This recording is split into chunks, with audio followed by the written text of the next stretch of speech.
Hello! Alors aujourd'hui je voulais parler de manger en pleine conscience. Je pense que c'est un sujet dont vous avez déjà entendu parler soit sur Instagram, soit à la télé, soit sur internet dans des articles. C'est un sujet qui revient de plus en plus. Moi j'avais d'ailleurs écrit sur mon site un article, ou plutôt j'avais repris un article en anglais que j'ai traduit en français parce que je le trouvais super intéressant, donc vous pouvez aller le lire directement sur le site si vous voulez. Et là récemment j'ai accompagné Zoé, donc mon amie diététicienne, sur un atelier justement manger en pleine conscience, et c'était super intéressant. Donc je me suis dit que j'allais traiter le sujet en vidéo, parce que je pense qu'on se fait tous une idée de manger en pleine conscience. En fait on se fait des fausses idées sur manger en pleine conscience, et parfois on peut le faire pour des raisons qui vont parfois à l'encontre de manger en pleine conscience. Donc c'est pas très clair, mais je vais expliquer tout ça un peu mieux après. Donc voilà, ici je voulais vraiment revenir sur les fausses idées qu'on se fait de la pleine conscience et vous aider à mieux comprendre ce qu'est manger en pleine conscience. Donc déjà je vais vous lire la définition du Center for Mindful Eating, qui est donc l'organisme officiel de l'alimentation en pleine conscience. Comme ça, on partira sur des bonnes bases. Donc, vous autorisez à prendre conscience des opportunités positives et enrichissantes qui sont disponibles par la sélection et la préparation des aliments en respectant vos propres sensations. Utilisez tous vos sens pour choisir des aliments qui sont à la fois satisfaisants pour vous et nourrissants pour votre corps. Reconnaître vos sensations à la nourriture, j'aime, je n'aime pas, neutre, sans porter de jugement. Reconnaître vos sensations physiques de faim et de satiété et savoir y répondre pour vous guider dans la décision de commencer et arrêter de manger. Donc en gros, manger en pleine conscience, c'est être présent pendant qu'on mange, avoir conscience de ce qu'on mange, utiliser tous nos sens pour, pendant cette expérience de manger. Donc choisir des aliments qu'on va aimer, qu'on va apprécier, choisir les quantités qui vont nous satisfaire et porter aussi attention à nos sensations corporelles, donc choisir des aliments et des quantités qui vont nous satisfaire corporellement, c'est-à-dire que si on mange trop ou si on mange des aliments qu'on ne digère pas, c'est intéressant d'avoir conscience de tout ça. Et du coup, petit point, souvent on confond un peu l'alimentation intuitive et mindful eating. Et alors il y a plein de choses qui sont en commun, mais en fait je pense que, et je crois que c'est la position officielle d'ailleurs de l'alimentation intuitive, en fait au sein de l'alimentation intuitive, on utilise l'alimentation en pleine conscience. Après, dans l'alimentation intuitive, il y a encore beaucoup d'autres paramètres à prendre en compte, notamment sur tout ce qui concerne la culture des régimes, la culture du corps, le rapport au corps, et aussi toute la partie apprendre à se faire confiance. Voilà, je voulais juste faire cette petite précision. Mais du coup, voilà, l'alimentation en pleine conscience, ça s'intègre parfaitement dans l'alimentation intuitive. La première chose, c'est qu'on a l'impression qu'on doit penser à ce qu'on est en train de manger. Donc penser à la nourriture qu'il y a dans notre assiette, alors qu'en fait, là il s'agit vraiment de s'observer soi en train de manger, d'observer nos sensations, être vraiment dans l'expérience de manger et pas dans l'intellectualisation de ce qu'on est en train de manger.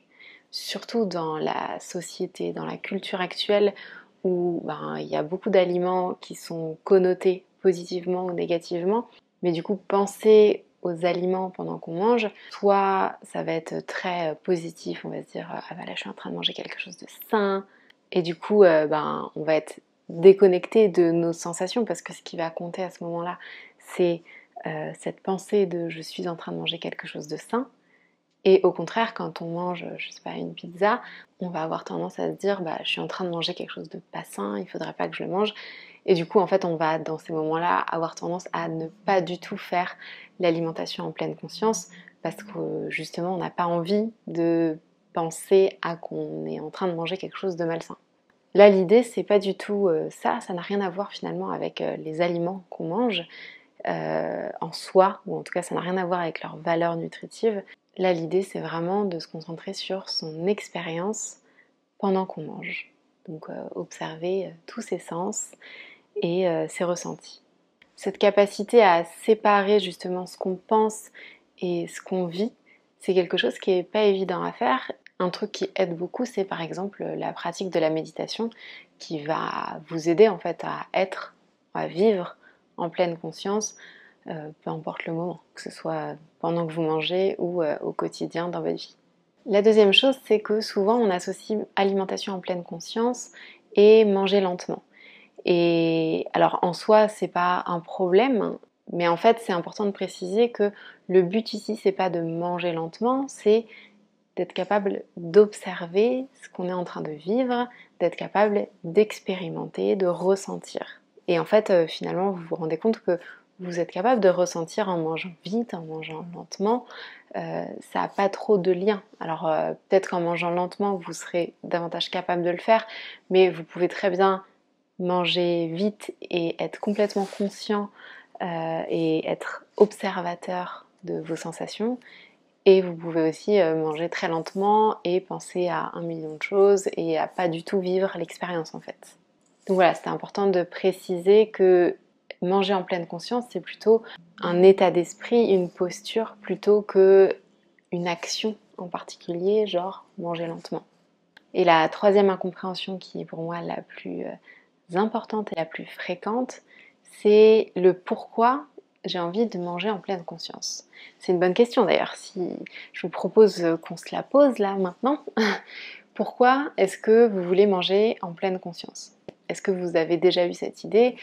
Et si oui, pourquoi vous avez eu cette envie? Parce que bien souvent, en fait, on remarque que déjà ce sujet, manger en pleine conscience, il est abordé dans les articles et tout ça, souvent dans la partie régime. Et en fait, on se rend compte que souvent, si on veut manger en pleine conscience, c'est parce qu'on veut trouver un moyen de manger moins. Il y a même des articles où on peut lire pour perdre des kilos, manger en pleine conscience. Il y a vraiment toute une réflexion autour de perdre du poids, régime et manger en pleine conscience. Alors qu'en fait, ça n'a absolument rien à voir et surtout c'est contre-productif.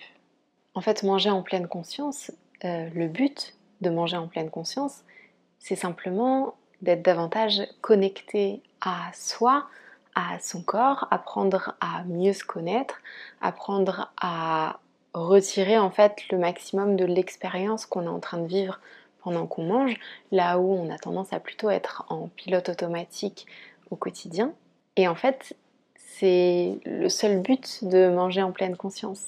Et à partir du moment où vous vous donnez un autre but, une autre raison pour manger en pleine conscience, bah en fait, il y a des chances pour que vous ne soyez plus du tout connecté à votre expérience, mais plutôt à l'attente d'atteindre vos buts.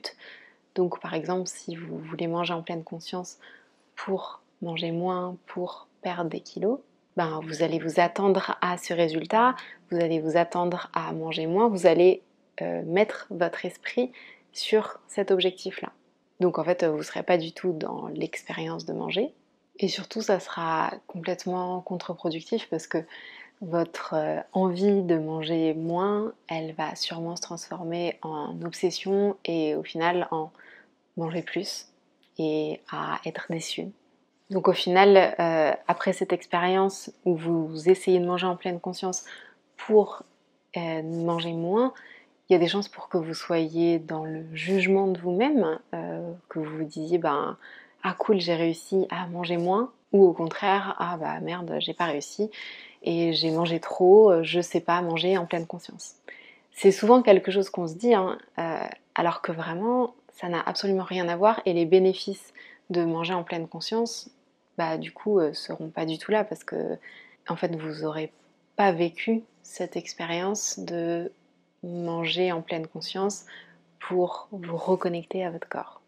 Donc peut-être que vous vous reconnaissez dans une des incompréhensions de l'alimentation en pleine conscience. Si c'est le cas, c'est pas grave. Justement, c'est intéressant, je trouve, d'en parler et de déconstruire un petit peu chaque point. N'hésitez pas à me dire en commentaire si vous vous reconnaissez dans un des points. Et n'hésitez pas pendant un prochain repas à être dans l'observation justement de cette expérience que vous êtes en train de vivre pendant que vous mangez. Donc observez vos sensations corporelles, observez avec vos 5 sens, mais encore une fois sans attendre de ressentir quelque chose, de faire quelque chose en particulier. Ici on veut vraiment juste observer. Et pareil, n'hésitez pas à me dire si vous faites cette expérience-là de temps en temps, à me dire ce que ça change pour vous, ce que vous observez. Parce qu'en fait, on se rend compte qu'on n'a tellement pas l'habitude de manger en s'observant. On est tout le temps sur nos téléphones, toujours en train de faire un truc, qu'en fait, on se rend compte qu'il y a plein de choses qu'on ne voit pas, plein de sensations qu'on ne ressent plus. Donc voilà, je vous encourage à tenter l'expérience et à me dire comment ça s'est passé. Voilà, merci d'avoir regardé la vidéo jusqu'au bout. N'hésitez pas à la liker si elle vous a plu, à la partager, à vous abonner à ma chaîne. Et je vous dis à la prochaine vidéo. Salut!